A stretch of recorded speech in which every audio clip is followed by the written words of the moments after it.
Avait-elle besoin de légiférer sur le secret des affaires, de protéger davantage les entreprises contre l'espionnage industriel au risque de menacer la liberté d'expression?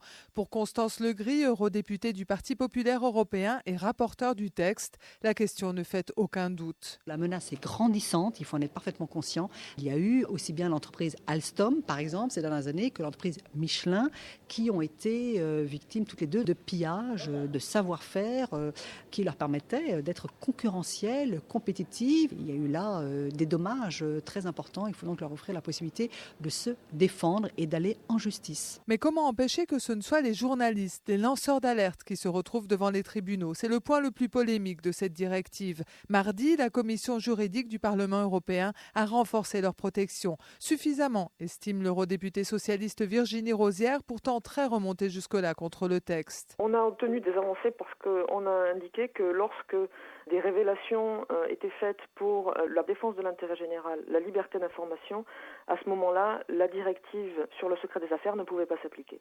Et donc pour nous, le fait d'écarter les journalistes et les lanceurs d'alerte du champ d'application de cette directive, c'est une véritable victoire et ça garantit de manière plutôt satisfaisante pour nous leur protection. Mais pas de quoi rassurer les députés européens du groupe des Verts. Ils continuent à dénoncer un texte liberticide et inutile, à commencer par leur porte-parole, Pascal Durand, lui aussi membre de la commission des affaires juridiques. Un grand nombre de grands groupes ont besoin de cette législation parce qu'elle est très large, elle définit de manière absolument pas stricte la question du secret d'affaires et elle va leur permettre d'être dans des logiques d'opacité. Ils n'attendent que cela. Par exemple, les labos pharmaceutiques qui n'ont pas envie que l'on puisse développer des génériques. Je peux parler des risques extrêmement forts sur le droit social et les clauses de mobilité des salariés, les clauses de non-concurrence, non rémunérées, enfin, etc., etc. Tout ça sous couvert des petites PME qui auraient besoin de défendre leurs pratiques particulières. Le vote en commission à une écrasante majorité ouvre la voie à une adoption de la directive par le Parlement européen avant la fin de l'année. Les négociations avec les États ont commencé.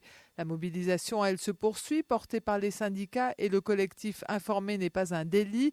La pétition d'Élise Lucet, Ne laissons pas les entreprises dicter l'info, a déjà recueilli près de 350 000 signatures. Et Gérald Roux.